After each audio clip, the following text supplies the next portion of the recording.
దైవ మర్మములు సోదరులు భక్త సింగ్ గారి అనుభవంలో దేవుడు తనకు బయలుపరిచిన మర్మములను అనుదినము పంచుకొనుట.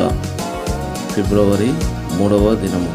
నేను వారిలో నివసించినట్లు వారు నాకు పరిశుద్ధ స్థలమును నిర్మింపవలెను. నిర్గమకాండము 25వ అధ్యాయము 8వ వచనము.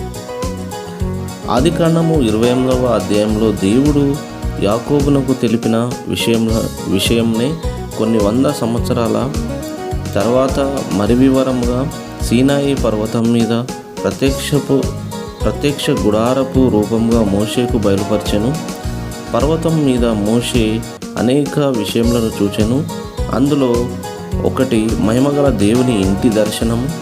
సీనాయి పర్వతంపై మోషేకు దేవుడు కనుపరిచిన ఆ ఇల్లు ప్రస్తుతము దేవుడు నిర్మించుచున్న ఇంటి యొక్క ఛాయ మాత్రమే అని హెబ్రీ పత్రికలో చదువుచున్నాము. ధైర్యంను నిరీక్షణ వలని ఉత్సాహంను తుదమట్టుకు స్థిరంగా చేపట్టిన ఎడల మనమే ఆయన ఇల్లు అని అపోస్తలుడైన పౌలు హెబ్రీ పత్రిక 3వ అధ్యాయము 6వ వచనంలో చెప్పుచున్నాడు.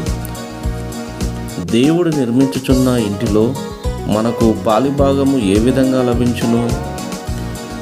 మీరు నేనెవరిని నని చెప్పుకొనుచున్నారని ప్రభు అయిన యేసుక్రీస్తు శిష్యులను అడిగాను.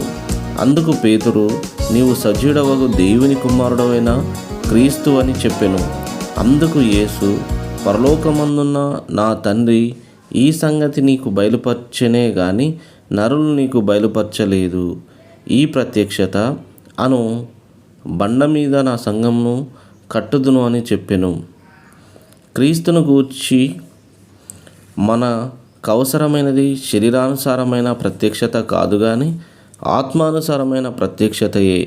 దైవిక ప్రత్యక్షతలో ఎంత ఎక్కువగా మనము ప్రభువును ఎరుగుదుమో అంత ఎక్కువగా దేవుని మందిర నిర్మాణమును అవసరమైన సామాగ్రిని సమకూర్చుదుము. దైవ మర్మములు.